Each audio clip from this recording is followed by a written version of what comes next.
Assalamualaikum warahmatullahi wabarakatuh. Bismillahirrahmanirrahim. Nahmaduka ya ghafuru ya syakuru. Mashalli wa sallim barik ala sayyidina maulana Muhammadin wa ala alihi wa sahbihi aswa'in nama ba'du. Bahwa jihad itu dari kata jahada yujahidu mujahadatan.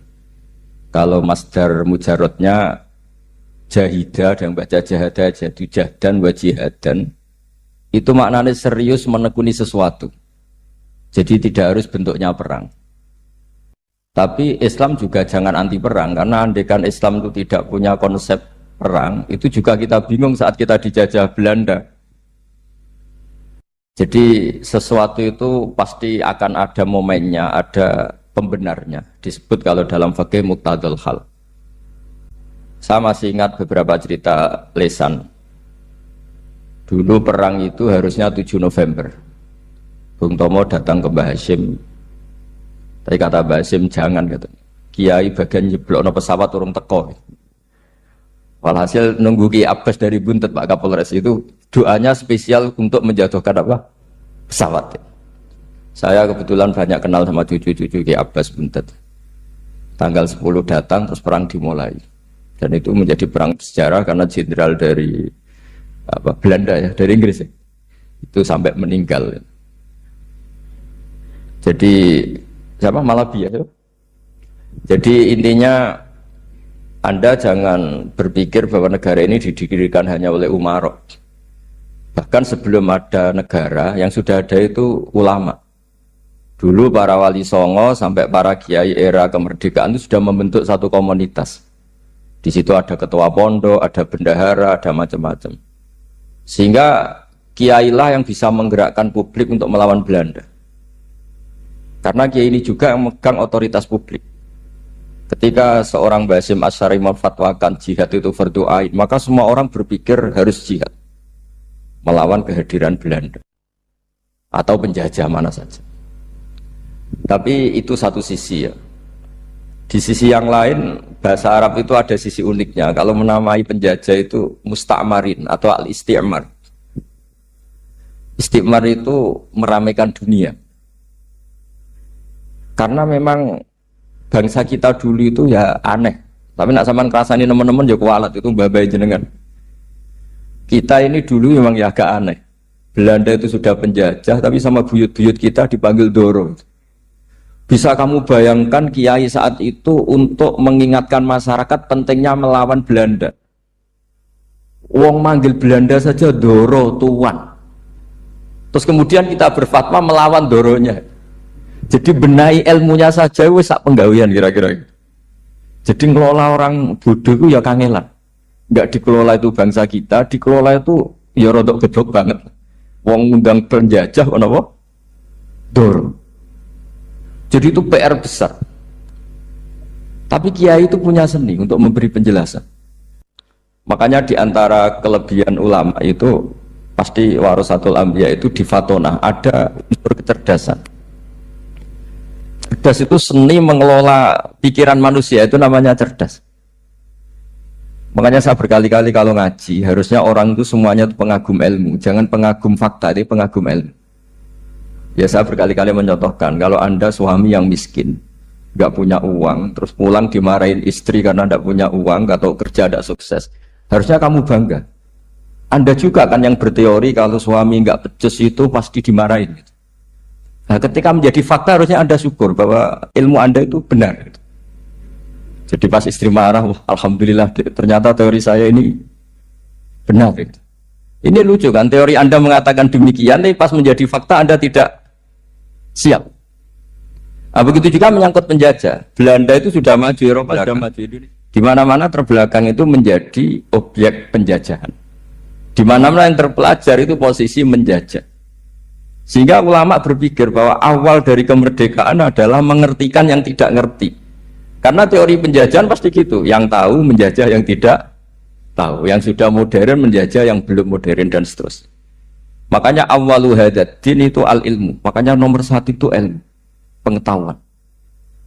Di sini pentingnya sampai Islam mewajibkan thalabul ilmi fardhatun ala kulli muslimin. Karena tadi, bisa kamu bayangkan 350 tahun dijajah Belanda, kita manggil mereka itu Doro atau Tuan.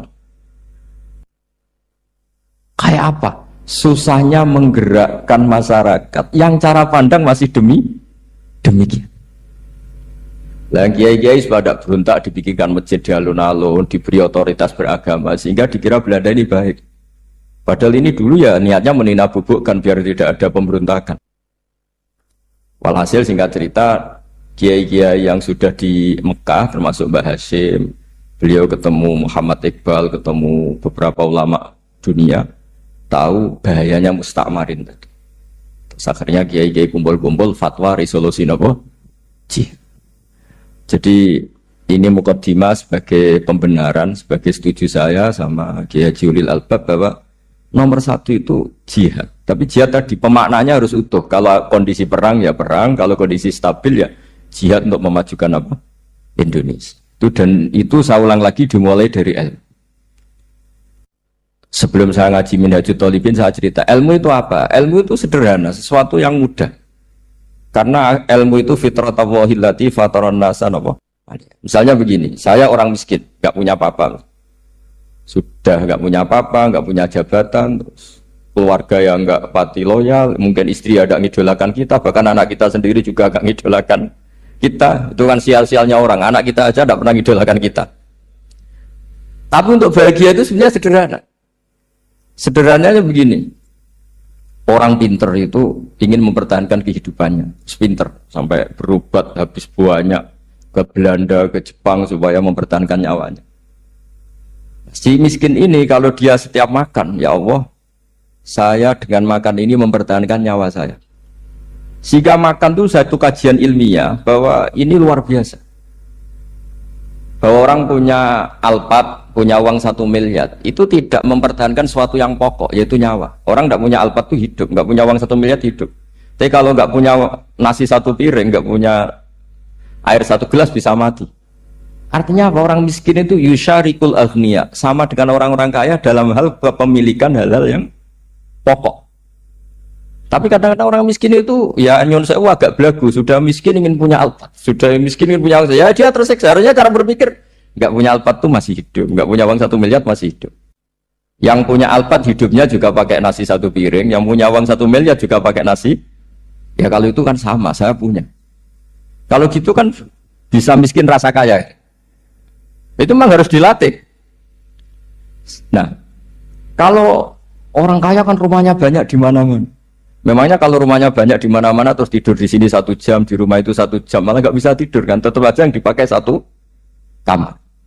Itu gunanya apa punya rumah banyak? Setidaknya zaman miskin itu dia berpikir gunanya apa punya rumah banyak untuk dipakai ya hanya 1.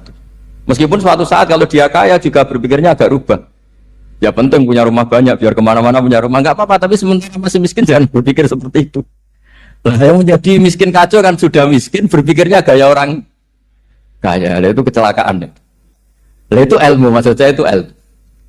Sehingga dulu Nabi ngajari orang miskin itu sederhana. Ketemu orang miskin sama Nabi diajarkan. Nabi diantara ajarannya begini. Ada seseorang man asbaha, orang yang setiap harinya mu'afan fi jasadi, dia sehat, aminan fi sirbi, negara dalam keadaan aman, tidak dalam ancaman, indahu qutu yaumi, dia hari itu punya makan, faka'an nama khizat lahu dunya bihadafiriha, berarti dia sudah punya dunia dan isinya. Karena polanya sama. Buat Presiden Amerika itu yang untuk mempertahankan nyawanya yang makan pokok dan minuman pokok, bukan jabatannya sebagai presiden atau punya uang triliunan. Orang paling kaya di Indonesia juga gitu, untuk mempertahankan hidupnya juga dengan makanan pokok. Dan itu orang miskin punya. Nah, kehidupan paling top itu apa? Ya kehidupan yang mempertahankan nyawa itu yang paling top, lainnya itu enggak. Karena mempertahankan nyawa ini super penting. Dan orang miskin bisa. Nah, saya berharap ilmu seperti inilah menjadikan dulu itu kuat ketika melawan Belanda. Kenapa kuat? Karena mereka gampang syukur. Barokahnya gampang syukur itu selesai dengan dirinya sendiri. Kalau bahasa intelektualnya itu, orang kalau sudah selesai dengan dirinya sendiri bisa berpikir memanfaati pada orang. Dulu orang-orang miskin ketika era sahabat, termasuk era para ulama yang mendidik para umatnya, itu selesai dengan dirinya sendiri. Nah sekarang banyak orang miskin juga termasuk orang kaya, bahkan belum selesai dengan dirinya. Wah itu angel, ngajak jihad angel, karena dengan dirinya saja belum selesai. Maka masyhur itu kan ketika perang Tabuk ada orang datang, kira-kira kalau Indonesia pakai beras 4 kilo, ya Rasulullah yang 2 kilo tak kasihkan keluarga kami supaya bisa makan, yang 2 kilo tak kasihkan jenengan untuk biaya perang. Perang Tabuk itu perang tersulit, disebut perang Dhatil Usra. Sekarang hitung saja, ini coba dihitung, mungkin yang bagian kasir tahu. Kalau 2 kilo kali 3.000, umat Islam pas itu sekitar hampir 3.000, itu sudah 6.000 kilo. 6.000 kilo itu artinya apa? Orang miskin ketika perang membiayai dirinya sendiri, itu satu. Kedua, dengan mental memberi, orang ini tidak tamak. Barokahnya tidak tamak, tidak nyalahkan yang kaya. Efek dari itu apa ketika perang Tabuk? Sumbangan dari Sayyidina Utsman yang jumlahnya besar sekali, yaitu diantaranya 1.000 dinar. 1 dinar kira-kira 4,25 gram, berarti sekitar 4.000 gram. Itu bisa diberikan alat perang. Sumbangan dari Abu Bakar juga bisa dipakai beli kuda untuk perang. Nah bayangkan kalau kebutuhan orang miskin ini untuk makan itu nggak mau urun. Wah saya miskin, nggak perlu urun, saya miskin dipakai alasan terus. Maka jumlah 3.000 ini akan mengurangi anggaran untuk belanja peralatan perang, karena untuk konsumsi orang miskin. Dan gitu kadang mangane tanduk itu kan repot. Wes miskin mangane tanduk, nak antri mo kan ribet. Artinya apa? Perang ini tidak fokus karena ngurusi konsumsi untuk orang-orang miskin. Nah, dulu zaman Nabi orang miskin pun semuanya heroik. Mereka dibantu gak mau, inginnya bantu. Sampai dicibir sama orang munafik. Apa gunanya sedekah 2 kilo? Wong perang ini perang besar antar negara. Pas itu mau perang melawan Romawi. Sampai orang munafik bilang alladzina almizuna almuttawwi'ina minal mu'minina fis sadaqati walladzina la yajiduna illa juhdahum faskharuna minhu. Orang-orang munafik digambarkan Allah orang-orang yang mencibir sedekah kecil. Wong untuk perang besar kok sedekahnya hanya 2 kilo. Tapi yang mahal bukan 2 kilonya. Kalau ada 1 juta orang miskin menyumbang negara 20.000, itu artinya apa? Kita punya rakyat yang inginnya hubungannya dengan negara memberi. Tapi coba kalau kita 2 juta rakyat yang inginnya dari negara mendapat, pegawainya demo ya. Nah ini ajarannya Nabi yang luar biasa. Dulu Nabi itu bisa mendidik orang miskin pun bermental memberi. Nah barokahnya bermental mandiri ini mereka selesai dengan dirinya sendiri. Coba kalau mereka tidak bawa makanan sendiri ketika perang, mungkin kuda yang untuk perang, terus mereka berpikir, bu ini saja disembelih supaya kita bisa makan. Ribet kan? Ngapain beli senjata yang mutakhir, makan saja nggak bisa. Tapi barokahnya mereka urun sendiri. Mereka selesai dengan dirinya sendiri. Ini hebatnya didikan Rasulullah Shallallahu Alaihi Wasallam. Lalu dulu Mbah Hashim dan kawan-kawan itu berhasil mendidik seperti itu. Santri yang miskin-miskin itu kalau ngaturi kiai duwene telo itu kayak no telo.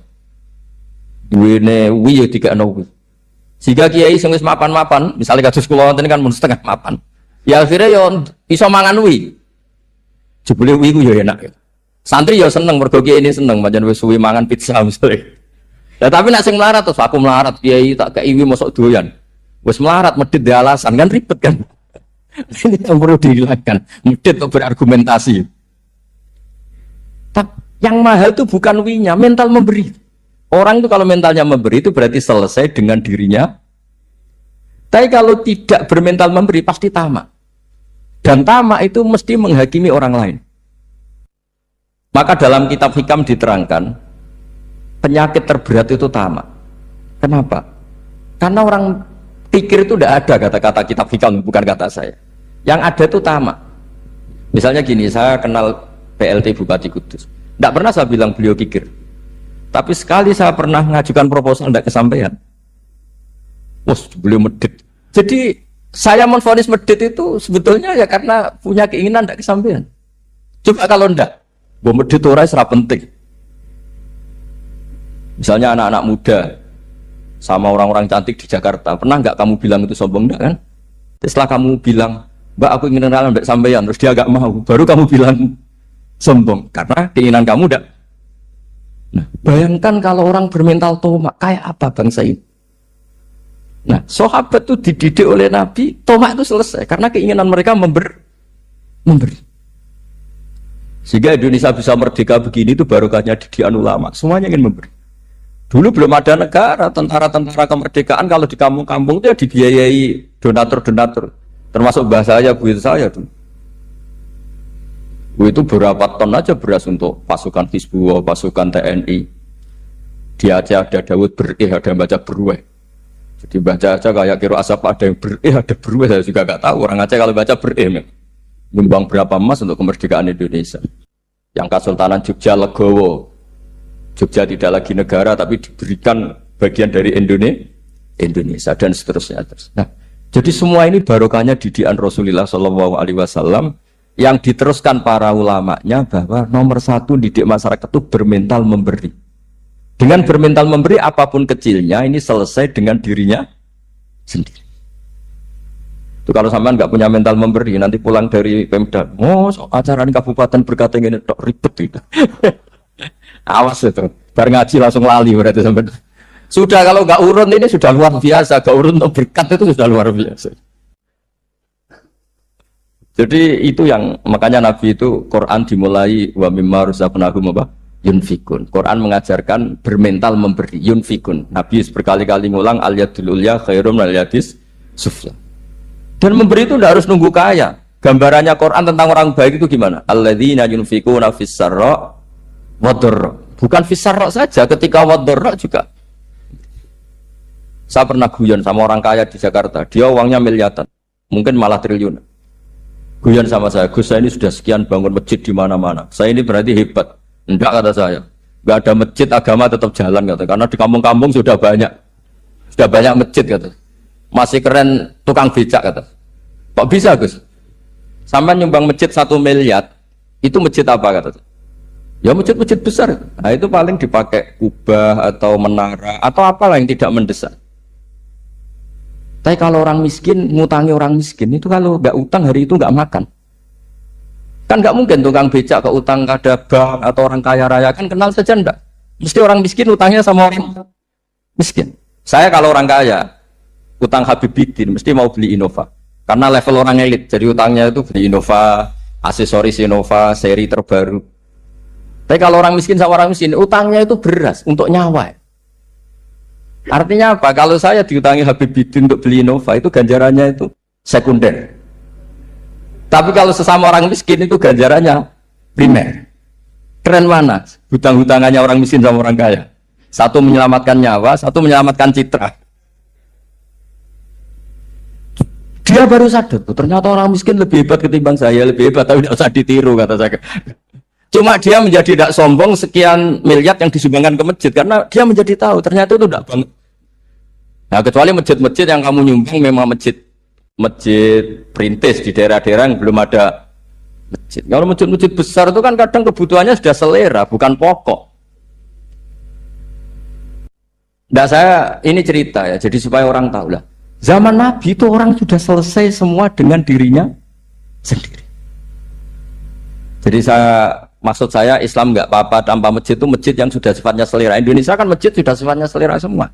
Yang dikatakan masjid pokok kan yang dipakai sholat bisa, dipakai alat sesuci bisa. Tapi kalau sudah selera ya pondasinya harus begini, lampunya harus dari kristal, terus kubahnya itu sudah selera. Nah rata-rata sumbangan yang miliatan itu kan sudah ke selera. Sementara orang miskin utang-utangan sama orang miskin untuk menyelamatkan apa coba? Nyawa. Artinya para orang miskin jangan kecil hati, wah saya sedekah hanya 2 kilo, tapi 2 kilo nyawa. Dan itu pahalanya luar. Nah ini ilmu asal. Nah kiai itu berhasil seperti itu sehingga orang-orang miskin dulu tuh rumah tentara itu yang nganggo nganggo telo, bahkan ada yang pakai apa itu Pak Hartopo itu pisang itu, arasnya pisang itu, bronggolnya pisang sudah dipakai saja Pak tentara. Tentara di mana-mana bisa makan. Coba kalau yang ngamal, yang kaya itu tidak cukup. Tapi barokahnya yang miskin juga ikut ngamal itu cukup, karena yang miskin itu mayoritas. Jadi didukung kaum miskin itu pasti menang lah kan kira-kira gitu. Karena di mana-mana orang miskin itu banyak. Menemukan orang kaya itu nyari data. Kalau menemukan orang miskin seketemunya pasti ketemu. Dan orang miskin ini dididik ulama untuk berkontribusi. Sehingga banyak tentara yang ketika dicari Belanda pura-pura jadi petani. Ini juga yang menyelamatkan orang miskin. Nah, ulama dulu tuh orang paling sukses mensuasanakan seperti itu. Nah, itu yang diceritakan di perang Tabuk. Mimpa di maka tayazihu qulubu fariqin min. Jadi perang Tabuk itu perang di antara yang paling diceritakan Allah berkali-kali apa? Ya Rasulullah, tadi malam saya memburu dan ini dapat 2 sok, ya kira-kira berapa kilo lah. Yang separuh untuk keluarga kami, yang separuh saya sumbangkan ke jenengan. Lu coba perang antar negara hanya menyumbang 2 kilo beras, bayangkan. Tapi nilainya bukan 2 kilo. Kalau 2 juta rakyat Indonesia nyumbang 2 beras, artinya hubungannya dengan negara hubungan ingin memberi. Dan barokahnya hubungan ingin memberi, ora pati kecangkeman tomak, ora pati kakean menuntut. Ini yang mahal itu tuh, yang gak ternilai itu. Dan itu menjadi kekuatan yang luar biasa sehingga umat Islam bisa mengalahkan pasukan Romawi. Nah, Indonesia dulu kira-kira seperti itu prakemer. Bismillahirrahmanirrahim. Wasani asyara assalam. Ya, kita tahu secara i'rab kalau sani pakai i'rab isim mangkus, tapi untuk asyara tetap mabni nasab, mabni fathah maksudnya. Jadi semua ulama ngendikan adat mulai ahada asyara sampai tis'ata asyara tetap berstatus mabni apa? Fathah. Sehingga di Quran inni ra'aitu ahada asyara kaukaba. Terus di surat Mudassir alaiha tis'ata asyar. Padahal itu jadi mubtada muakhir. Berarti alaiha itu tetap yang ngatasin rokok tis'ata asyara utawi 19. Tetap bacanya bukan tis'atu asyarin tapi tis'ata asyara. Jadi kita tahu secara hukum nahwu adat mulai ahada asyara sampai tis'ata asyara itu mabni apa? Fathah. Cuma khusus sani asyar yang saninya ini berstatus mangkus karena ada yaknya itu. Wasani asyar assalam wa aqalluhu assalamu alaikum wal asoh jawazu salamun alaikum. Qultu al asoh al mansus la yujzi'u. Jadi ulama itu ya lucu. Yang satu bilang al asoh boleh salamun alaikum tanpa al. Tapi kata Imam Nawawi al asoh harus assalamu alaikum. Sama-sama diklaim sebagai kaul paling apa? Asoh. Karena seperti kita tahu dalam bab fikih perkhilafan ulama itu rahmat. Ya, saya ulang lagi, perkhilafan ulama itu rahmat. Contohnya ya ini, saya ulang lagi ya. Nomor 11 itu. Wasani asyar iku assalamu. Ya, terus di sini disebut wa aqalluhu iku assalamu alaikum pakai al, assalamu alaikum. Wal asohu te kaul sing asoh iku jawazu salamun alaikum olahe nglafatno mu salamun alaikum. Terus kultu Dewi Imam Nawawi al asoh al mansus la yujzi'uhu wallahu a'lam. Jadi menurut Imam Rafi'i boleh salamun alaikum tidak pakai apa? Al. Itu juga diklaim sebagai al asoh. Tapi menurut Imam Nawawi yang al asoh harus assalamu alaikum, tidak boleh salamun alaikum. Terus wallahu a'lam wa annahu la tajibu niyatul khuruji. Jadi ketika Anda salam tidak harus niat keluar dari apa? Salat. Dengan kamu salam berarti otomatis keluar dari apa? Salat. Nah, ini menjadi problem menurut pemikiran banyak ulama karena ketika masuk salat harus niat masuk salat. Karena ketika kita takbir kan bisa takbir demo. Ya kan? Kan macam-macam kan? Makanya untuk membedakan itu kan niat. Memang ini kata ulama, bukan kata saya. Sekedar melafadzkan takbir ini kan demo ya takbir. Kamu kagum sesuatu juga takbir. Orang Indonesia itu kadang orang nggak sholat pun bilang subhanallah, memang sudah jadi bahasa nasional. Kalau kaget tuh bilang, saya punya kenalan Cina itu kalau punya uang ya mohon alhamdulillah. Tak tanya kok bilang alhamdulillah. Orang-orang Islam tuh kalau seneng bilang alhamdulillah. Yang ribet itu kubu sebelah. Kalau orang NU mau layasol itu mana tanya, Gus itu doa orang makan. Kok bisa? Biasanya orang NU kalau makanan sudah keluar mau layasol, ribet. Aduh repot itu. Jadi kadang-kadang wiridan itu sudah jadi bahasa nasional. Jadi Cina orang nggak sholat tuh kalau punya uang ya bilang alhamdulillah. Kadang orang yang nggak sholat tuh tanya, datang ke saya, insya Allah. Ya ribet. Makanya ulama itu berdebat. Lafat-lafat seperti ini itu apakah wiridan apa adat? Nah, untuk membedakan adat dan yang lain maka dibutuhkan niat. Makanya Allahu Akbar harus niat untuk masuk sholat.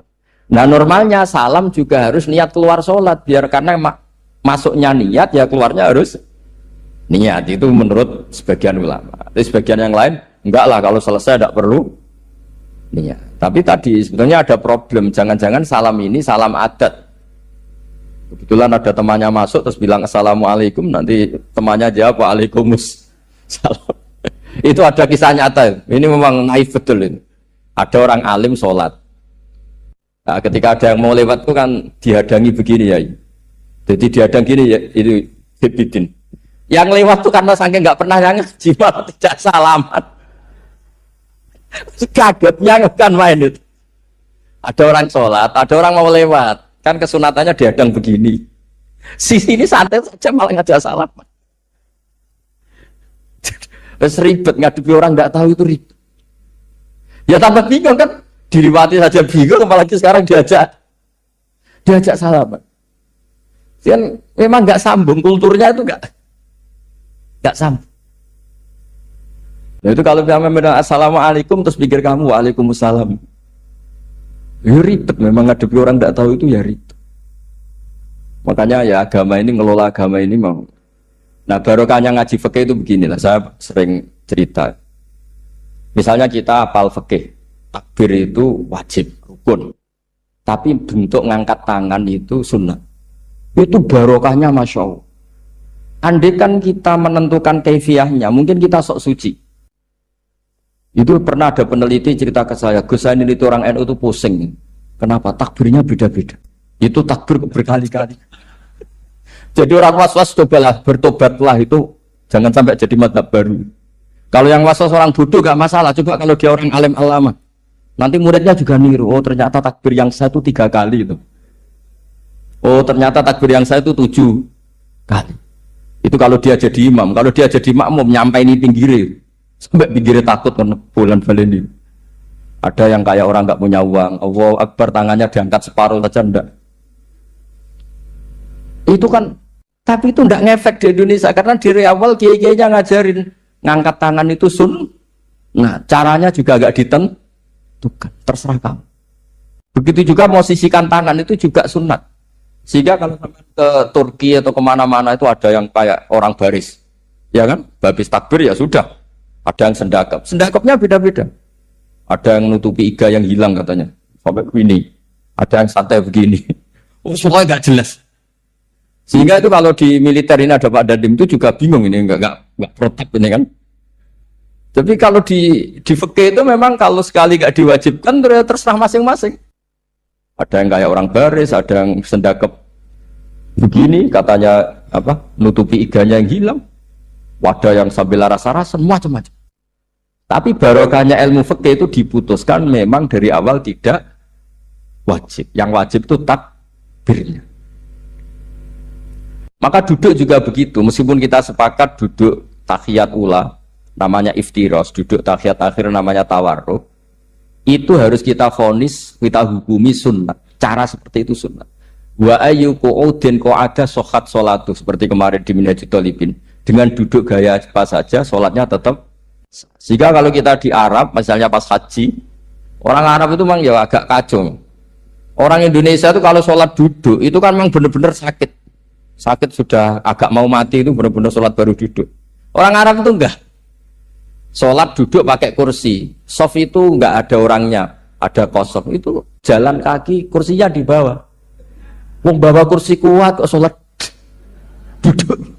Kalau orang Jawa kan, saya juga iskal, orangnya kalau bawa kursi kuat pindah-pindah tapi kok sholatnya. Kalau orang Jawa agak kebayang, kalau sholat duduk emang bener-bener sakit. Terus saya pernah ditanya lagi sama orang, Gus di Mekah itu kok banyak orang bawa HP, terus kalau ditelepon diangkat soli, itu madzhab apa? Madzhab geblek. Tapi ini kan orang Arab, kan seakan-akan terus mewakili internasional kan, karena pusat banyak tuh. Ditelepon digoleki telepone wong saya wakeng golek ini tok wis kangelan ya. Warang ketemu soli pateni. Nah, kita kan diajarin di GG Indonesia kalau itu membatalkan apa? Jadi ribet. Nah, barokahnya kitab-kitab seperti ini meskipun kita di Indonesia itu mengikuti panduan yang diarahkan atau yang dibakukan oleh ulama-ulama. Nah Indonesia itu makanya berkah. Saya sering ketemu ulama Mekah itu kalau muji haji Indonesia luar biasa. Bukan sekedar sopannya. Memang cara hajinya itu nyari kaul yang disepakati itu sah. Karena memang dilatih KBIH, dilatih Kemenak, masih dilatih kiai setempat. Meskipun niatnya ya kadang tidak baik. Saya pernah tak tanya, kenapa kamu latihan haji sebegitu? Kalau sholat kok enggak? Sholat gak sah, gak apa-apa, Gus gak bayar, ini kaji. Dia tuh sholat bendino ora tau kursus mbek kula. Bareng ape kaji ora takok tenan tak takok sholat kira tau takok nak kaji kok takok. Nak sholat rasa gak iman Gus gak bayar niki kaji gitu. Coba jebule kurang ajar kata saya. Jadi ternyata sekarang terkuak. Kenapa orang-orang awam tuh kalau kaji kok semangat belajar? Semangatnya sama dengan sholat apa di bawah haji jauh sholat itu? Berpuluh-puluh tahun sholat itu dengan gaya yang nggak ada perkembangan. Tapi haji pisan langsung keren. Ternyata karena bayar ya. Apa perlu ditiru? Sholat harus bayar supaya ya itu alasannya itu. Haji rasa berat Gus, apa? Bayar Gus. Nak sholat rasa nggak bayar wae maksudnya. Padahal kalau kita ngikuti as-sholat imaduddin, sholat dengan haji itu afdal mana? Afdal sholat, harusnya lebih serius belajar sholat ketimbang belajar haji. Tapi setahu saya nggak ada kan KBIS gitu.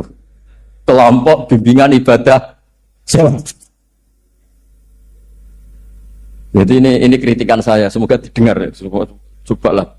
Padahal riyen Raden Asnawi di Karang pesolatan supaya orang tuh sholatnya benar, ya sholatnya benar.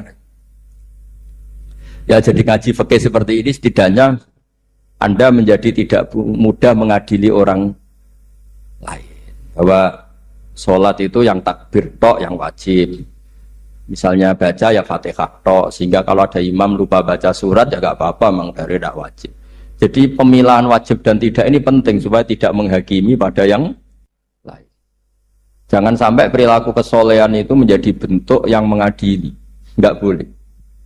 Itu Pak Kapolres. Kalau di ilmu fikih itu ada ulama penjaga ilmu itu ekstrim-ekstrim. Dulu ada sahabatnya Nabi namanya Jabir bin Abdullah. Ini ada di kitab Bukhari, di kitab sholat. Ya maksudnya al ilmu tentang sholat. Itu semua yang di masjid itu sudah pakai jubah, kayak gamis. Kalau orang Indonesia mungkin ya pakai hem, pakai baju batik, pakai. Itu dia datang malah gamisnya dicopot, gamisnya dicopot, imamannya dicopot, terus tinggal pakai satu sarung, terus dicancang di sini akidan benatorofaihi ala atik. Ini kayak cerita-cerita di perang pahlawan itu, hanya dengan pakai sarung satu dikalungkan. Terus ada orang-orang tabiin bilang gini, unzuru ila ashabi Rasulillah, ini sahabatnya Nabi kok sholat dengan cara seperti itu, enggak islami banget, enggak keren banget lah. Terus kata Jabir bin Abdullah, saya sengaja melakukan ini supaya kamu tahu bahwa batas aurat yang dimaksud Nabi seperti ini. Shalla Rasulullah sallallahu alaihi wasallam fi izarin wahid akidan baina tarafaihi ala atiki. Saya pernah melihat Nabi sholat seperti saya ini. Tapi barokahnya itu akhirnya diketahui kalau batas auratul rajul hanya mabena surah war rukbah. Andai kan tidak ada perilaku Jabir seperti ini, orang akan ngira bahwa syaratnya sholat itu harus pakai jubah, syaratnya sholat harus pakai hem. Akhirnya orang-orang yang kebetulan tidak pakai jubah, tidak pakai hem bingung. Misalnya dia katoan seperapat, pakai kaos, neng tengah hutan, rasa sholat, ngaku ranggo jubah, ribet kan? Artinya apa?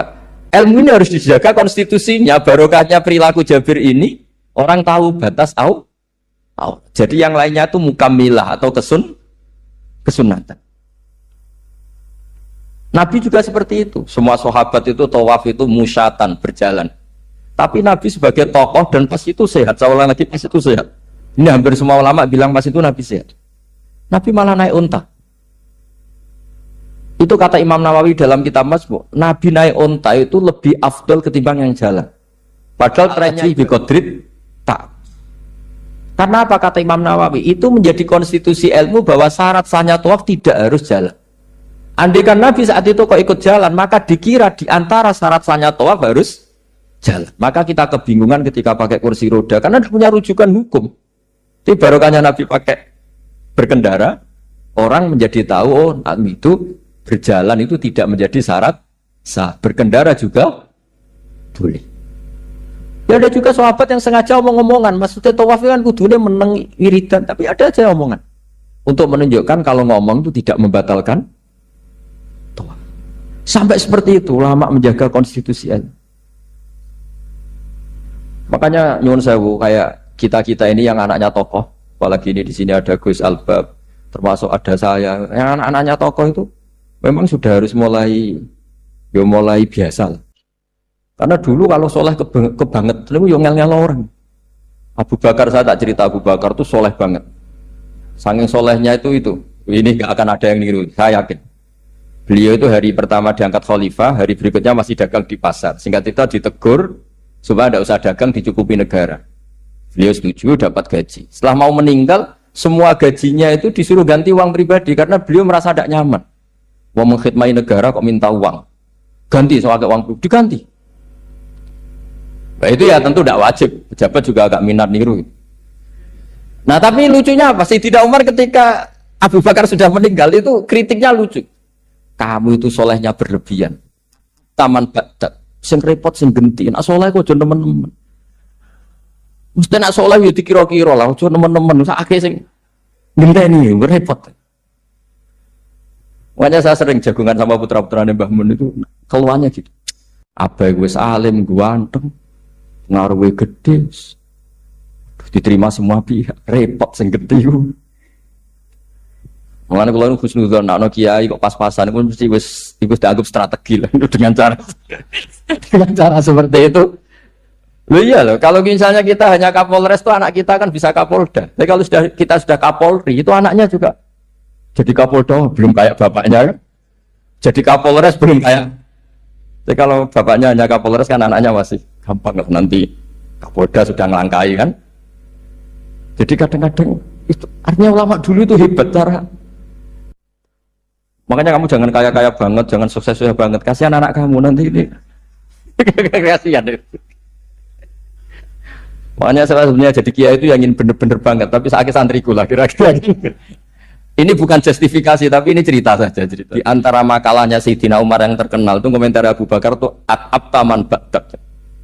At-abta ngel-ngel no siro man ing wong ba'daka sausti siro. Kowe iku terlalu bener sing repot aku iki penggantimu. Enggak aku maksa soleh tetep ora koyo Abu Bakar. Maksa soleh nek ora mbok nek soleh kira-kira lah aja nemen-nemen gitu penggantinya itu. Ini cerita ya, jadi saya mohon. Nah, barokahnya itu juga kesolehan yang massal itu diakui oleh ulama. Termasuk begini misalnya nyuwun sewu, Nabi itu menyebut kesolehan itu ya termasuk wa fi buti ahadikum sodako, kayak ngeloni bojomu ya sodako. Ayati ahaduna syahwatahu wa walahu ajrun. Masa urusan gitu dapat pahala ya Rasulullah? Jawab Nabi enteng. Ali salawadu aha fi haramin akana alaihi wisrun, kalau dia begitu dalam selain istrinya kan dosa. Ya berarti kalau sama istrinya ibadah, tidur ya ibadah, kumpul istri ibadah, bercengkrama sama keluarga ibadah. Akhirnya ulama bikin satu hukum yang luar biasa. Di antara hukum yang di kitab usul fikih itu begini. Mubah itu udah ada. Itsmamin mubahin illa wa yatahaqqaqu bihi tarku haramimma. Fa'il zamu minas sukun tarkul qatli wa minas sukut tarkul qadzaf wal ghibah. Sehingga kita ulama misalnya melihat orang kampung sekatokan seperapat neng omah ngomel mbek bojone, mbok ngomel mbek anake, ini luar biasa karena tidak di diskotik, tidak di tempat-tempat yang seperti itu. Ana wong neng omah nglamun rokokan wis delok tikus liwat misal. Lumayan ra delok gambar porno. Itu ada ulama yang berpikir itu karena tidak ada sesuatu yang mubah kamu lakukan kecuali saat itu Anda meninggalkan kehara. Makanya kata ulama, mubah itu tidak ada. Karena saat melakukan mubah, artinya Anda tarkul haram. Wa tarkul haram wajib. Berarti fal mubah wajib. Sehingga ulama misalnya sampai turu mulai barisan nanti subuh. Hada taroka zina, wa taroka sarikoh, wa taroka kada wa kada. Semoga malaikat pakai usul fikih itu. Nah, kalau malaikat pakai usul fikih itu, kamu tidur habis isya sampai subuh. Hada tarokal ma'asi kasir. Nah, yang ribet kalau malaikatnya bagian khusyuk. Hadza tarokat tahajud wa tarokal witro. Nah, kita semoga malaikatnya yang percaya pendapat tadi. Jadi ada dua pandangan, ada ulama mengatakan mubah itu tidak ada, karena tidak ada orang yang sedang melakukan mubah itu pasti meninggalkan keharam. Makanya ini sirinya kenapa dulu kiai-kiai top itu sering jagungan. Orang tahu semua lah, Mbah Zubair sering jagungan, dulu Mbah Tur ya sering jagungan di depan Masjid Menoro. Karena ingin mensuasanakan bahwa untuk menikmati hidup itu tidak harus dengan keharam. Jagungan mbek konco ya seneng, gejul-gejulkan mbek konco ya seneng. Ini anggap saja perlawanan terhadap supaya tidak nikmati maksiat. Wa quddu hadzal al-istidzad bil mubahat kata Imam Ghazali. Inti beragama ini adalah nikmati sesuatu yang dihalalkan oleh Allah Subhanahu. Coba ketika orang lain bisa nikmat kalau harus ke tempat-tempat maksiat. Kamu cukup nikmat ketemu konco gejol-gejolkan zaman mondok padha melarate. Terus diterusno saiki yo jek melarat atau cocokan melarat itu kan keren no? Keren. Sisi tok diusir mertuane, tok diusir IP-ne terus cocokan. Ndak kowe piye Kang gak apa-apa sabar kabeh kodok-kodar wae Kang. Oh itu ibadah yang luar biasa. Mergo ridho sama kodok. Kodar dia tidak perlu cari nyuwun sewu hiburan yang maksiat. Nah, saya berharap ulama-ulama Indonesia itu mengikuti jejak ulama dulu. Ulama dulu itu kalau ibadah itu ya seperti itu. Jadi jangan hanya melihat ini semalaman kok tidur, tidak witir, tidak tahajud. Oke, dia memang nggak afdol, nggak sempurna lah, macam kiai pas-pasan naik kan. Tapi ya jangan lihat tarokal witro wa tarokat tahajud, tapi kamu juga harus lihat tarokal dahab ila niklaba, tarokat dahab ila mahalil mak. Siapa yo sekali-kali muji orang susahnya apa sih? Suudzon itu dikurangi lah, sekali-kali muji orang lah. Jadi kalau ada orang tidur hada tarokal maas, alhamdulillah. Meskipun ya rada damu-amu sih tarokal maasi wa tarokat toat. Ya sudah enggak apa-apa lah tapi. Nah di sini terus kualitas. Nah dengan cara itu Anda bisa membaca Quran secara fasih. Wa min ayatihi manamukum billaili wan nahar. Kenapa sekedar tidur kok dianggap wa min ayatihi? Di mana-mana ayat itu kan hal-hal yang luar. Ini tentang tidur saja kok dianggap ayat. Itu bisa dimaknai keren kalau Anda pakai kaidah usul fikih, yaitu dengan tidur berarti Anda meninggalkan sekian maksiat. Sehingga disebut wa min ayatihi manamukum billaili wan nahar. Nah, saya berharap konstitusi seperti ini jalan terus. Ya saya baca ya sampai salam selesai. Wa akmaluhu assalamualaikum warahmatullahi marroten yaminan wasimalan. Multafitan fil ula hatta yura khadduhul aiman. Tapi itu hanya akmal ya. Jadi ukuran paling sempurna kalau salam itu melengak ke kanan sampai dengan pengandaian ini bisa dilihat dari belakang. Tapi tetap saja itu ukuran apa? Akmal, tidak menjadi syarat. Jadi ya sampai melengak gini sampai kira-kira terlihat dari apa? Belakang. Tapi ukuran itu tetap akmal hatta yura khadduhul aiman. Wa fisaniyah saat terusnya alisar terus nawian assalam alaman an yamini wa yasari minal malaikati. Dia meniatkan salam itu kepada orang-orang di sisi kanannya mulai malaikat dan manusia dan jin. Wayan wil imamu assalama alal muqtadin wahum arrodda aleh wahum yanwauna napa arrodda aleh. Jadi wahum yanwuna arrodda aleh. Jadi imam niat salam untuk makmum, makmum niat membalas salamnya apa? Imam. Tapi itu saya ulang lagi hanya akmal. Terus asal isya asar tartibul akan kama dzakarna. Jadi pentingnya, jadi jangan kira terus ngaji kalau wasunanuhu wa akmaluhu tidak penting, itu penting sekali. Barokahnya status akmal dan sunnah ini kita tidak mudah menvonis orang lain karena kita tahu ibadah itu hanya berstatus sunnah. Coba kalau nggak ada ketentuan itu, kita akan mudah menyalahkan orang. Salam kok orang melengak belas itu sholatnya sah atau orang?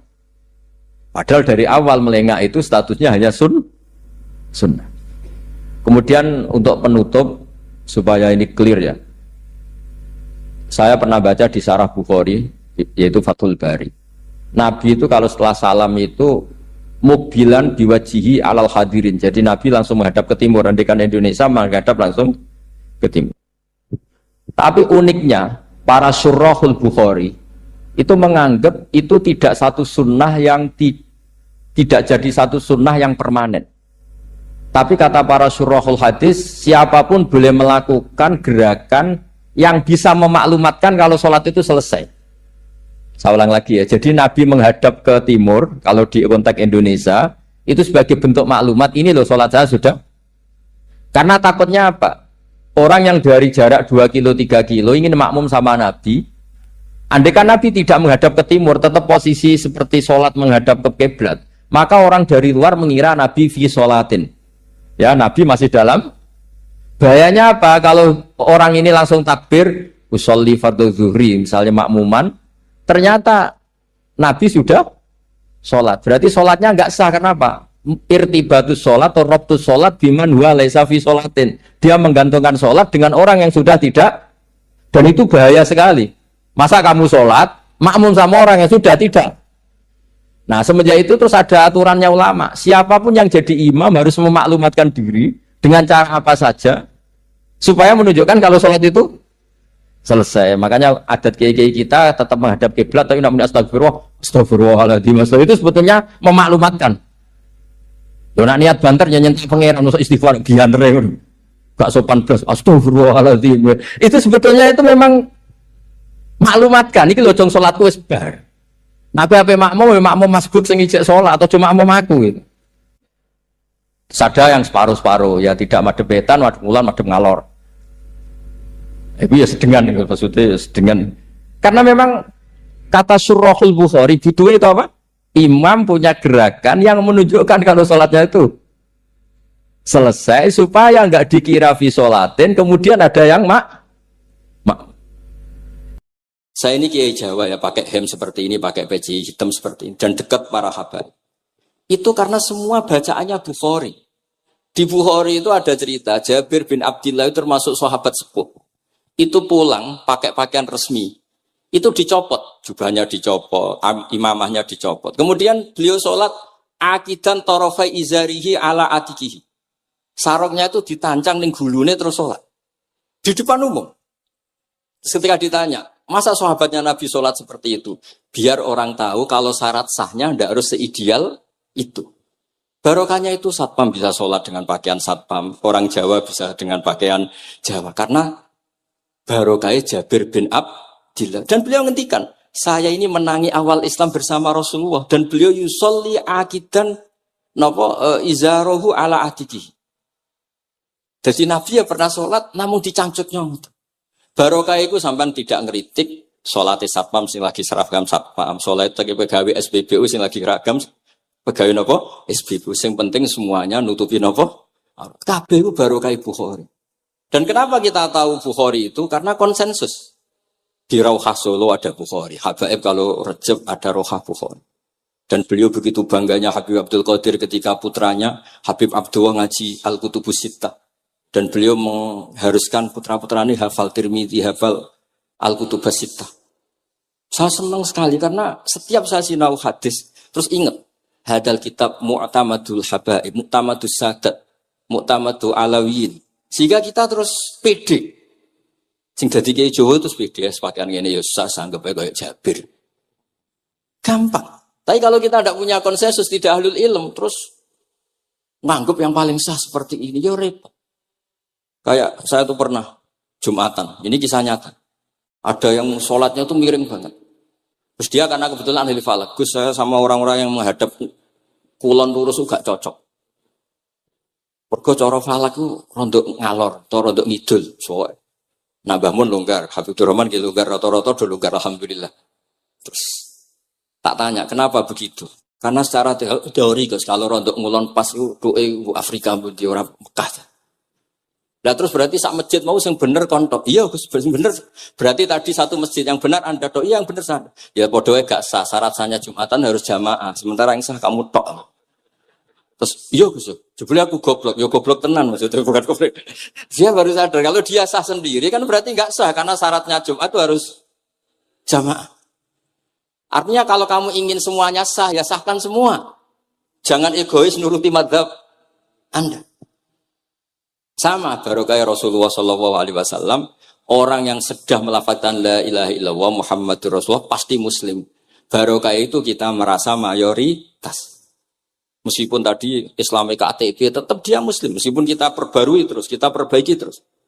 Karena barokah dihukumi Muslim, kita merasa mayoritas. Dan kalau mayoritas itu keinginan Rasulullah Shallallahu Alaihi Wasallam. Karena Nabi berharap saya tidak diberi mukjizat tongkat kayak Nabi Musa. Itu kata Ibnu Hajar al Asqalani. Andaikan mukjizatnya Nabi itu tongkat, itu hanya yusyahadu bil absor, hanya bisa disaksikan mata yang melihat. Itu pun disaksikan orang di eranya yang menyaksikan mukjizatnya Nabi Mu. Kalau mukjizatul Quran itu dijaga oleh Rasulullah ila yaumil qiyamah. Barokah Quran wong sing tau nakal, tau apa iso tobat karena Allah selalu ngendikan wa anibu ila rabbikum, ayo kembali, ayo kembali. Barokah Quran sing sugih sedekah anfiku, sing melarat sedekah sabar. Sing hasud ngempet hasude tok ning mun ibadah. Sing tukang maksiat ngempet tok ra sido maksiat kuwi ibadah.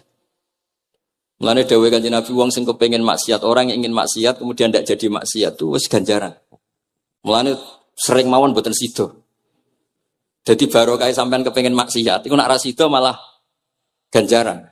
Makanya ada 7 wali di antara yang disebut Nabi itu wa rajulun da'athu imra'atun datu mansibin wa jamalin faqala inni akhafu. Tapi itu wali yang paling riskan gitu. Jadi di antara orang yang jadi wali itu lelaki diajak perempuan cantik, kemudian dia bilang ini akhafu. Itu tidak usah dicoba itu karena rawan kecelakaan. Tapi itu pun ya jadi wali. Makanya Abu Yazid Al-Bustami itu pernah merasa wali paling top. Kemudian dia ingin pesaing, kompetitor. Dan tanya, ya Allah yang kompetitor setingkat saya itu siapa? Dijawab sama Allah yang tidur itu.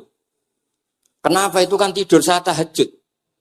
Ya karena kalau orang bangun terjaga itu bertarung dengan nafsunya. Sidora, dangdut, topora, ribet. Nak turu wis. Berarti status orang tidur itu tarokal ma'asya kullaha.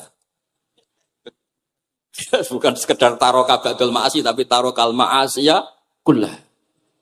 Makanya Imam Ghazali ya punya riwayat. Nanti di akhir zaman, afdalu ibadati umat itu an-naum. Lah ini Kiai Jawa ini cerita yang ringan-ringan saja. Tapi yang penting itu ilmu. Di sini saya sebut beberapa kitab yang disebut Habib Abdul Qadir Ar-Risalah, Al-Mustasfa. Al-Mustasfa itu usul fikih. Terus Al-Kutubus Sittah karuan. Terus kitabnya Imam Syafi'i. Itu kitab-kitab yang saya yakin siapapun pembacanya pasti menjadi al-musnid al-muhaddis. Karena di situ ada logika yang dibangun, bukan sekedar riwayat tapi logika yang dibangun. Rasulullah itu kalau nerangkan orang itu gampang, mulai yang guyon sampai yang serius itu gampang. Masyhur itu Rasulullah itu sangat mencintai Khadijah dan kalau ketemu Halah adiknya Khadijah itu dihormati. Sayyidah Aisyah cemburu. Itu ketika Sayyidah Aisyah cemburu akhirnya menyebut Khadijah itu ajus, ya namanya orang cemburu. Ajus itu perempuan tua. Engkau kenang terus padahal sudah diganti saya yang lebih muda. Gantian Sayyidah Fatimah yang mangkel karena ibunya dikomentarin apa? Ajus. Terus Sayyidah Fatimah tanya, ya Rasulullah dengan cara apa saya menghentikannya Aisyah? Kata Rasulullah ya gampang, bilang saja sehebat-hebatnya kamu, itu perawan dapat duda. Ibuku itu janda dapat joko. Karena Khadijah zaman dapat Nabi itu sudah duda, dapat Nabi itu masih joko. Aisyah perawan dapat duda. Semenjak itu, sudah Aisyah tidak pernah ngomong lagi, Sayyidah Aisyah tidak pernah ngomong lagi. Nabi itu gampang sekali. Pernah ngendikan tidak ada penyakit menular. Ada aja orang iseng. Unta yang tidak gudikan, yang tidak kudisan itu dijejerkan yang waras. Ternyata yang waras ikut kudisan. Orang ini senang. Ya Rasulullah teori yang tidak ada penyakit menular ternyata ini menular. Nabi enteng aja jawabannya. Faman a'dal awwala. Lalu yang penyakitan pertama tertular siapa? Iya, yang pertama itu asli. Ya maksudku sing asli. Jadi Nabi itu menyelesaikannya itu bil ilmi. Ya saya ulang lagi, semuanya diselesaikan apa? Bil ilmi. Makanya saya senang sekali saya pondok Darul Hadis ketika ini Habib Soleh Al-Atos itu dulu termasuk tipe anak angkat sama Mbah Mun. Itu dekat sekali terus beliau supaya barokah dipondokkan di Darul Hadis. Zaman itu pengasuhnya sudah Habib Rahman, Habib Soleh Al-Idrus. Saya yang mewakili. Ketika Boyong yang mamitkan juga saya. Ketika mondok di Saitumar Hafid yang disuruh surat sebagai bapaknya juga saya.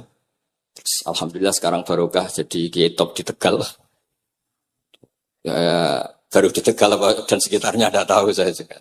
Yang jelas itu di Islam itu gampang. Kalau kamu terkenal niati syiar, karena Islam itu butuh syiar. Kalau kamu tidak terkenal niati humul. Humul itu ab'adu minar riya. Jangan-jangan Anda lebih wali ketimbang saya karena tidak terkenal. Tapi bisa saja wali saya karena saya bisa menterkenalkan ilmunya Allah dan Rasul. Ya nanti diuji di akhirat siapa yang lebih wali. Tapi yang jelas Islam itu gampang itu. Orang bisa jadi wali lewat apa saja. Karena kebaikan yang ditawarkan Islam itu semua kebaikan. Sama tak cerita nih, orang sowan Rasulullah itu kan luar biasa. Kayak apa? Hebatnya orang melihat wajahnya Rasulullah, marro'a wajah kayak saat. Tapi ada orang namanya Uwais Al-Qarni. Itu tidak sowan Rasulullah. Karena ibunya tuh manjanya minta ampun. Kemana-mana minta digendong. Semua tetangganya sudah sowan Rasulullah, kecuali dia. Tapi dia tidak sowan Rasulullah berdasar roh yang ditanamkan Rasulullah, yaitu birrul walidain. Dan itu ya jadi wali. Makanya ketika Habib Soleh bilang, jenengan diatur Habib Rahman, Habib saya tidak ketemu fisik, sudah ketemu roh. Al-arwah junudun mujannad. Sehingga jenengan yang sowan ke sini langsung di saya, yang di rumah tapi mencintai Habib ya saya. Yang nggak berani ketemu juga saya, karena sampai sering ketemu, nak su'ulatab malah dosa. Atau rapati sering ketemu tapi husnul. Mulai dulu sahabat ya gitu, ada yang sowan Nabi. Ada yang nggak pernah sowan, alasannya takut ganggu. Wali ada yang ditanya, kalau kamu di surga ingin melihat Allah apa enggak? Ada yang jawab tidak, katanya. Kan aneh. Kenapa? Unazzihu dzalikal jamal an-nadhari misli. Saya ingin Allah itu tidak terkontaminasi karena dilihat saya. Karena wong potongan ini kan tahu delok dangdut macam-macam. Jadi sojo lah sebenarnya. Allah selamat songko mata yang pernah digo macam-macam kira-kira gitu. Jadi wali itu yang macam-macam. Dan itu kalau ilm, saya yakin, ilm itu ada semua. Dan itu yang diceritakan Imam Bukhari radhiyallahu anhu yang juga mu'tamadul habaib. Sehingga konsensus ilmu ini penting sekali. Jadi saya baca ini khatam, saya ulang lagi khatam. Itu barokah sekali karena terus pilihan untuk menjadi muslim yang itu gampang sekali. Karena yang dikatakan kebaikan itu fi'lul awamir atau imtithalul awamir wastinabun. Nah, istinabun nawahi itu kan enggak modal. Kamu di rumah guyon sama anak istri tidur, udah ndak zina, ndak maling, ndak ngerasani orang, ndak nyopet. Kalau kelasnya dinaikkan ya tahajud, tapi itu kan butuh potongan, butuh soleh sing agak naik sedikit. Tapi sementing itu tarkul apa? Makasih. Ini di sini juga diceritakan sama Habib Abdul Qadir ketika Ibnu Abbas ditanya bagaimana orang yang melakukan as-sunan wa nawafil tapi sering maksiat, sama yang hanya iktisar alal faraid tapi tidak pernah maksiat. Ini yang diceritakan Habib Abdul Qadir menyeritakan Dawud Ibnu Abbas, la na'dilu bisalamati syai'an. Saya tidak pernah membandingkan selamat, artinya yang paling penting itu tarkul. Kalau ada kitab Khilyatul Auliya, termasuk kitab sing kula hadiahkan Habib Durrahman, niku wonten manakib. Kitab niku kesayangan Imam Ghazali. Imam Ghazali ada kitab Ihya. Niku diantara fatwalipun wa alika bimudawamati mutolaati kitab Khilyatul Auliya. Niku karanganipun Abu Nu'aim Al-Asfihani. Niku diantara cerita-cerita tentang Said Ali Zainal Abidin, Sayyid Bagir, Sayyid Ja'far. Niku nak dialog Quran.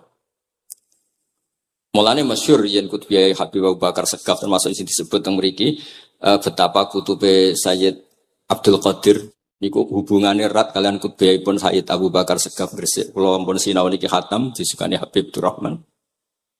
Niku ketika nimbali Habib Alwi sing setunggal ngendikan maka dzabal fuadu maroa sing sitok tawaduk ngendikan wajina bibido atim musjad. Terus riyen dialeke niku Quran. Sebab niku Quran ini pun munsajim, pun menyatu teng ati. Begitu juga ulama-ulama niku Quran. Riyen ketika ada seorang, kalau bolak-balik cerita niki kersane jenengan latihan memahami Quran. Karena itu ilmu yang saya tekuni. Dulu Mbah Mun ngaos tafsir niku kalian Said Alawi pun Said Muhammad. Terus Mbah Mun mboten nate ngendikan kecuali berdasar Quran. Niku riyen tiang riyen, niku wonten napa mawon niku itibare kalian Quran. Harun Ar-Rasyid niku nate ditamoni tiyang ustaz. Cara sakniki radi mlete. Ya khalifah ya Amirul Mukminin. Ini nasihun lak.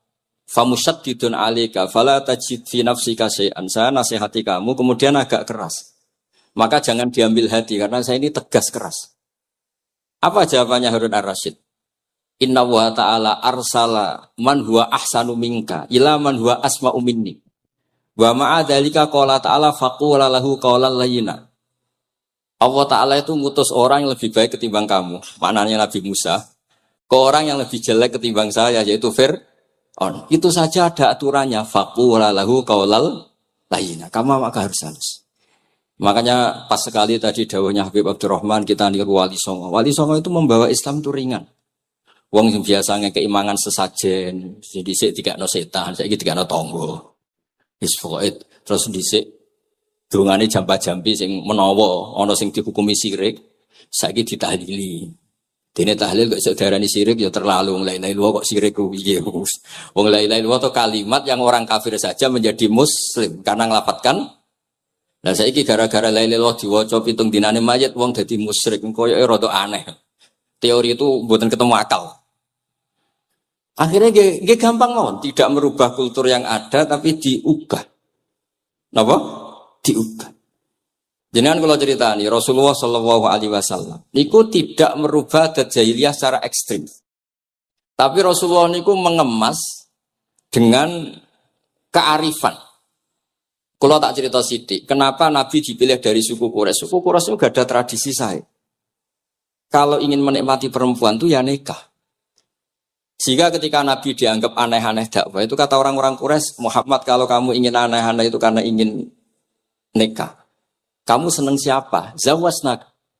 Zawasnaka. Kamu saya nikahkan.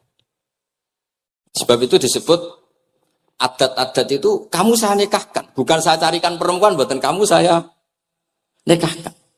Sebab itu adat-adat Quraisy yang termasuk di lem, mulai terutama teruntuk adatnya mbah-mbahnya Rasulullah Shallallahu Alaihi Wasallam. Niku tarakus sifaha falam yusibhum aruhu min adami wa ila abihi wa ummi. Semuanya meninggalkan perzinahan. Hafidhul ilahu karomatal li Muhammadin abahul amjada saunal ismi. Niki penting kula aturaken kersane kultur kula wau sering jagungan kalian Habib-habib sing aos teng Mbah Mun. Wong Jawa nu mboten nate kawin ponakan, mboten nate kawin putrine. Niku nggih barokah Rasulullah sallallahu alaihi wasallam. Riyen kiai-kiai Jawa niku ngenalno mahram. Wong ora oleh nikah ambek putrine, ora oleh nikah ambek ponakane, ora oleh nikah ambek mbae. Sehingga wong Islam Indonesia niku pun dadi konsensus. Oh ya. Itu nikah itu sudah benar. Lah ini kalau cerita tentang kalangan tentang jenengan sedanten. Ijtihad ulama itu mau tidak mau harus kita dengar. Niki kalau mau khatam nggih kula beri contoh beberapa. Niki termasuk yang didawakan beliau. Al-anbiya mastaharu illa bil ilmi wala azharu sya'nahum fil wujud illa ilmahum. Wa fihi dalilun ana anal ilma aqwa minal amal. Niki termasuk dawuhipun beliau, para nabi itu yang paling diterkenalkan itu logika ilmu. Dan mereka tidak memperlihatkan di komunitasnya kecuali ya ilmu itu. Karena ilmu itu akan permanen. Misalnya nyuwun sewu, di antara keluhanipun Habib Abdul Qadir niku kan gampangannya al-Islam mahjubun bil muslimin. Temeriki beliau sering ngendikan la takun hijaban alal Islam atau la takunu hijaban alal Islam. Kamu muslim jangan menjadi problem yang bisa menutupi kejayaan apa? Islam. Oke, niku kita sepakat. Tapi baru kayak ilmu niku terjaga. Misalnya kita semua yakin zina itu haram, maling itu haram. Nah ono wong Islam nyolong. Iku wong ya darani ya oknum, mboten kongkonane napa? Islam. Tidak suruhannya Islam. Tapi kalau semua orang sudah tidak kenal maling itu haram, tidak dikenalkan itu haram, nanti dikira angger Islam itu nggih maling. Sehingga ilmu itu harus didengungkan terus. Malah ngendikane Nabi, idza dzaharatil bid'u wal fitanu wa fi riwayatin diambil wa subba ashabi falyuzhiril alim ilmahu wa illa fa alaihi la'natullah wal malaikati wan nasi asma'i. Ketika banyak masalah itu orang alim harus memperlihatkan ilmunya. Misalnya kados kula sebagai kiai Jawa. Niku kula matur nuwun sanget. Kula nu bapak kula hafal Quran, bapak kula senengane ngaos Quran. Bapak kula tiyang Kudus niku penekun Quran. Pondok paling sepuh ning Kudus di antaranipun gadani buyut kula. Niku nak ngijazahi niku nurayamsi bihi finnas. Walam yakulillah fil madaris wal masajid. Orang itu punya iman, itu harus dibawa finnas. Tertanam di hati manusia. Kalau nate teng Korea, nurian tiang sing gedeng kiai, bareng teng Korea itu malah jadi kiai. Mergo roh bumi ra ono sujud, ra ono adzan ku nangis. Akhirnya ku nyewa tanah, nyewa tempat tinggi masjid. Jadi sampean ra usah dibakas ning bab wakaf. Piye hukume masjid tanah sewaan? Kowe ora tau nyewa masjid malah kecangkeman ruwet ngoten niku ruwet. Pokoke pira-pira ning Korea wonten persewaan rumah damel napa? Dipakai apa? Masjid. Karena Nabi pun ngendikan ju'ilat lanal ardu kulluha masjidan. Mulane sedekah Rasulullah sallallahu alaihi wasallam. Di antara khawasi hadhil ummah niku semua tanah itu bisa dipakai sujud. Tiang Eropa baru kayak bal-balan niku ya akeh wong sujud. Riyen teng Eropa niku wong sujud kangelan gara-gara dituku Sulaiman Fahim teng stadionnya wonten masjid. Mbah mun nak cerita aku tahu salat ning Real Madrid. Dulu sampean cocok ra cocok, sampean ora usah khawatir. Ini kalau orang Islam di Eropa terkontaminasi kalian non muslim, sampean kudu yakin, pokoknya kerja al-haqqi wa zakal napa? Batil. Sampean kudu yakin banat uzifu bil haqqi 'alal batil fayatmahu fa idza huwa zahid. Hak ini berdiri sendiri, kuat sekali hak. Hak ini bisa bertarung di mana saja dan kapan saja dan punya tingkat keabadian sing luar biasa. Ini hak. Ketika ada sekolah-sekolah perbandingan agama, kemudian kita menawarkan konsep Tuhan. Tuhan kita adalah wajibil wujud. Tuhan kita tidak pernah ngantuk, tidak pernah ini itu. Tuhan kita ada sebelum apa saja. Tentu konsep Tuhan ini lebih rasional ketimbang yang lain. Artinya kita menjual Islam itu dengan likaum yakin, dengan logika sing luar biasa. Sebab itu Quran nak ngajari kita, nak ngenyek Fir'aun, ngenyek Namrud. Ya, Kul ara'aitum ma tad'una min dunillah. Ketika orang kafir menyembah berhala Lata, Uzza, Hubal. Aruni madza khalaqu minal ardi am lahum syirkun fis samawat. Apa reputasi mereka sebagai Tuhan? Apa melok gawe bumi? Apa pas tahu gawe langit urun semen? Yo ora melok-melok gawe ujug-ujug dadi pangeran. Ndak ikut menciptakan kemudian tahu-tahu jadi apa? Tuhan. Tapi uniknya ini ceritanya kitab Ithaf. Ithaf itu karanganipun Said Zabidi. Ini lagi-lagi dukung Habib Abdul Qadir tentang ilmu. Kenapa orang Islam disuruh baca sholawat Allahumma sholli ala Sayyidina? Itu Said Zabidi cara ngendikan begini. Islam itu ada. Itu setelah Nabi Isa dikultuskan. Seperti itu. Diangkat sedemikian rupa sampai dituhankan. Tapi Islam ingin umat Islam itu mencintai nabinya. Caranya gimana? Dilatih sholawat. Allahumma sholli ala Sayyidina Muhammad. Allah tetap pemberi. Nabi Muhammad apapun topnya, apapun hebatnya, tetap yang diberi. Sehingga yang Tuhan jelas Allah, kekasihnya yang bernama Muhammad Shallallahu Alaihi Wasallam. Artinya mencintai nabinya, tapi tidak akan kecelakaan menuhankan nabi. Karena posisinya jelas. Allahumma Allah pemberi, nabi penerima. Dan selalu kita dilatih Muhammad dan abduhu wa rasuluh, hambanya. Kata abduhu adalah kalimatun farikoh, kalimah yang kita tidak akan ngalami menuhankan seorang nabi. Kayak apa berkahnya hadati? Kayak apa berkahnya ilmu ulama?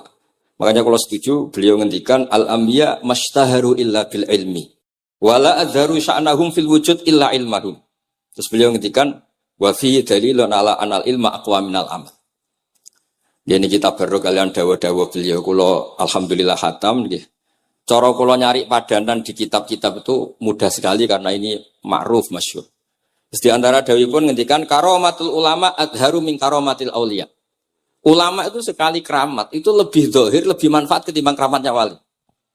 Sama masih ingat bapak saya kalau ngendikan terkenal wali sing untung dekne kata bapak. Ini bapak Guyan. Tapi wali basa Jawa loh, ndak wali yang di kitab-kitab itu ndak. Kalau Anda terkenal wali itu yang sowan banyak. Apalagi yang nyalon bupati gubernur. Itu pasti gula Anda banyak, uang Anda banyak. Dan yang untung Anda. Tapi kalau Anda terkenal ulama, ahli fikih. Kata bil faqih itu babahnya ahli fikih. Sampai disebut Ustadz Al-Faqih Al-Muqaddam. Jadi beliau gak diundang Habib saking terkenal ahli fikih. Disebut Al-Faqih Al-Muqaddam. Saking ahlinya fikih. Kalau Anda terkenal alim, fikih. Oh, saya kalau tanya khed sama siapa?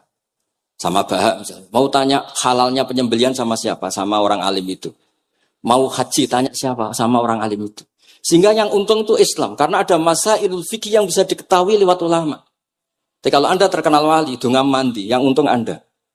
Entah untuk sowanan wae kira-kira gitu. Mboten iki cerita mawon, cerita maknane karomatul ulama adharu min karomatil ali. Maka saya senang sekali sama keluarga-keluarga yang ahlul ilm. Tadi beliau madah Habib dengan nama Habib Abdul Qadir Darul Hadis. Disebut Al-Musnid. Disebut musnid saja ingatan kita pasti sanadnya musalsal ila Rasulillah sallallahu alaihi wasallam. Saya akan cerita ilmu. Oke, kalau terpaksa bahasa Indonesia nih karena Habib biasa bahasa Indonesia. Sebenarnya kalau senang bahasa Jawa, selain lebih sopan, gitu, ben rontok-rontok ketara nak Jawa. Karena Islam porsi kula nu versi Jawa, jadi porsi Jawa nu nggih boten Islam ideal tapi barokah rahmati Allah Subhanahu wa taala. Kula cerita sedikit, kula niku jare wong akeh niku alim, niku jare Mbah Mun dawuhe Mbah Mun ngeten. Pokoke wong Jawa mesti ana sing alim. Mergo Allah wis kadung ngendikan kafatalinas, Islam kanggo wong akeh. Nek sing alim wong Arab tok, berarti urung kafah. Ya kudu ana wong Jawa bareng. Mulane wong Sunda kanton nyai kula mergi ana wong Jawa, ana wong Sunda, ana wong Sumatera. Mergo Allah sudah memaklumatkan Islam nu kafatal linnas. Sebab niku kula badhe matur, imane para habaib, para sadat alawiyin, para hasaniyin sedanten. Niku sibghatullah memang didesain sempurna karena ada batatu Rasulillah, ada kitatu Rasulillah, ada jasad, ada gen Rasulullah sallallahu alaihi wasallam. Tapi imanul awam, imannya orang banyak, itu harus ditopang logika-logika awam dan itu bagus. Kalau bolak-balik cerita di mana-mana, Imam Amudi niku teng akhirat niku mbek pangeran kan mulang matematika. Karena dia itu berhasil menjadikan orang percaya tauhid itu mergo mulang matematika. Mbake cerita angka 2, 3 sampai 1 miliar sampai 1 triliun. Nisbatu kulli dzalika ilal wahid nisbatul far'i ilal asli. Terus malaikat itu udah protes. Karena Imam Amudi ini teng alam kasyafi dikan mulang malaikat. Mereka malaikat itu komplain. Saya ini dekat engkau ya Allah. Tahu surga, tahu neraka. Kenapa imanul makhluk? Imannya Amudi yang enggak tahu apa-apa kok sekuat imannya malaikat. Dan itu Allah Ta'ala yatabaha bihi malaikata. Atau kalau jumlahnya banyak yatabaha bihi malaikata. Allah membanggakan para umatnya Rasulullah SAW di depan para malaikatnya. Tapi apa yang dijelaskan Imam Amudi? Niku ditulis mawon. 1, 2, 3, 4. 1, 2, 1 miliar, 1, 2.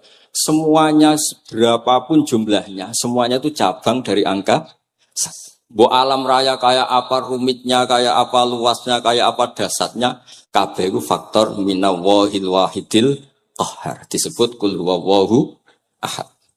Dan terus akhirnya imane wong Jawa itu wis pokoke gak mungkin angka gak dimulai dari angka napa? 1. Mulane Syekh Nawawi Banten niku masyhur karena beliau mufassir termasuk yang pertama. Nggih kula bilang termasuk yang pertama dawuh maknane Quran semuanya terangkum ning Fatihah, Fatihah terangkum ning bismillah, bismillah terangkum di titik. Titik niku maknane nuqtatil wujud. Nggih niku bi kana makana wa bi yakunu ma yakun. Semuanya dimulai dari titik wujud. Sebab niku kula bolak-balik matur niki bangga kula gadah guru Mbah Maimun Zubair, juga beliau sangat mencintai keluarga besar Habib Abdullah. Teng kitab Ihya kula niku Habib Rahman tesih wonten fotonipun Habib Abdullah kalian Said Muhammad di kitab Ihya saya zaman saya di Sarang. Niku Mbah Mun mulang Husnul Hamidiyah. Niki kangge tiyang Jawa, kangge kula jenengan sae gampil. Niku teng mriku diterangaken nggih ngangge gambar malah. Kula bolak-balik matur niki supaya iman itu makulal makna. Niku wonten gambaripun Habib Fauzi digambar. Terus gambar iku mulai sing rapi, sing boten rapi, kabeh iku dari 1 titik. Sampean gambar apa saja dimulai dari apa?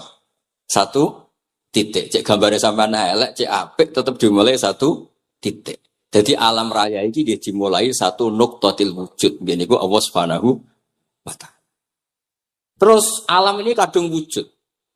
Lah kalau hadil alam wis kadung wujud, enggak mungkin khalaqahal adam. Karena logikanya enggak ketemu hadil maujudat khalaqahal adam. Ini semua yang wujud diciptakan oleh ketiadaan. Niku ngajak gendeng bareng. Faham ateis, faham yang mengatakan tidak ada Tuhan, itu ngajak goblok bareng. Wong sesuatu yang tidak ada, kemudian menjadi penyebab sesuatu yang ada. Sebab niku namine Jubair bin Mut'im. Niku sahabat sing riyen Islam niku mergi pireng Rasulullah maca surat Wat-Tur wa kitabim mastur. Bareng pas ayat am khuliqu min ghairi syai'in.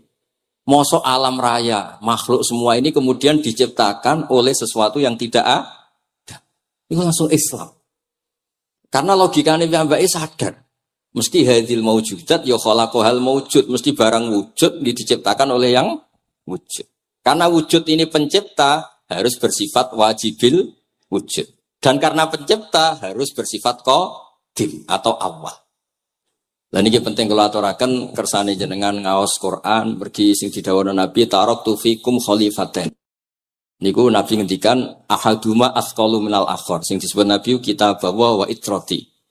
Wala yaftariqa hatta yarida aliyal haud. Terus kula suwun para pecinta Habib Dua, Habib Abdul Qadir, Habib Abdurrahman, semua keluarga Habib Ahmad semuanya lah. Keluarga zuriyah atau mantu atau muhibbin, tolong ilmu itu dijaga. Diomongkan terus, cocok tidak cocok diomongkan. Syekh Abdul Qadir Al-Jilani itu Sultanul Aulia. Beliau nggak pernah nggak tahajud, juga nggak pernah nggak duha. Tapi beliau cerita, Sayyidah Aisyah itu kalau ada orang duha terus diparani. Kamu jangan menyamakan sholat sunat dengan sholat fardu. Kalau kamu terlalu istiqomah nanti dikira fardu itu diswiping. Ibnu Abbas memaklumatkan, usolliha yauman wa atrukuha asron. Biasanya saya 10 hari melakukan sekali. Untuk membedakan antara sunat dan wajib. Abu Bakar Umar itu orang paling lomo, tapi nggak pernah kurban. Karena kalau dia korban, beliau ini korban, nanti dikira korban itu wajib. Rasulullah itu ibadahnya paling sempurna, tapi semuanya tawaf musyatan, jalan kaki semua. Dan al-ajub bi qadrit, tapi Nabi itu tofa rohiban, Nabi malah pakai unta, padahal pas itu sehat. Akhirnya menjadi fikih, tawaf pakai kendaraan itu boleh. Andai kan Nabi saat itu kok ikut jalan kaki, dikira syarat-syaratnya tawaf harus jalan kaki. Itu kalau Anda tidak menekuni ilmu kayak Habib Abdul Qadir itu habis. Nah, kalau suwun beliau, saya senang sekali ketika beliau ngendikan, idza aradta an ta'rifal insana nahu insanun unzur ila mahabbati lil ilm. Kalau kamu ingin manusia itu siapa yang manusia betul, lihat saja dia senang ilmu apa enggak. Enggak usah diteruskan. Kalau yang enggak senang berarti enggak usah. Pokoknya kalimatnya gitu. Idza aradta an ta'rifal insana annahu insanun unzur ila mahabbati ilm. Fakullama zadat mahabbatu ilm zadat insaniyatu. Semakin dia senang ilmu, berarti semakin dia Karena kalau Anda suka makan, hewan juga suka makan.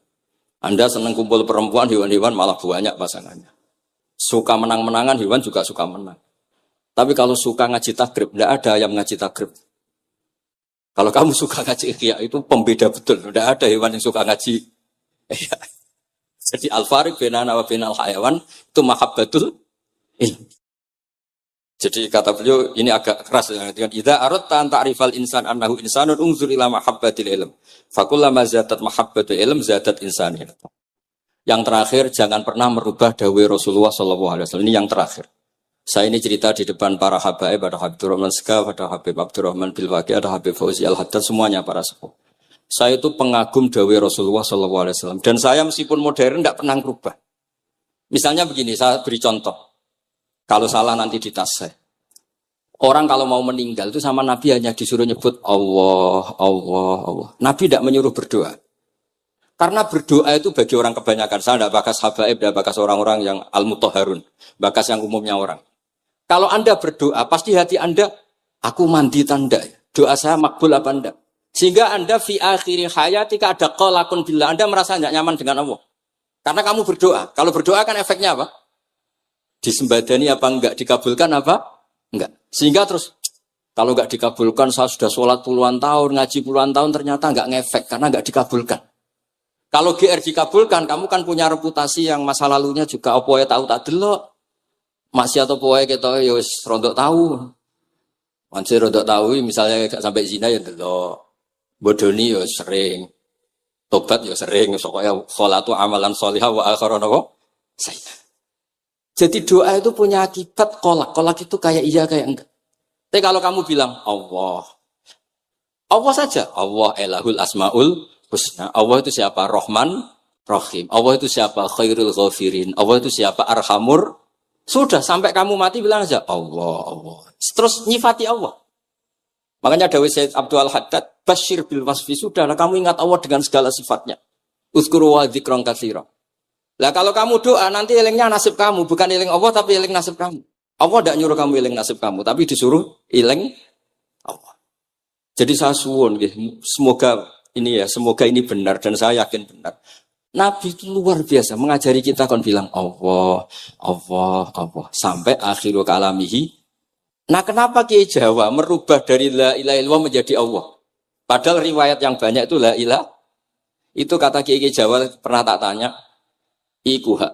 Nak la ilaha illallah nak ora tok dadine la ilaha. Resikonya tinggi.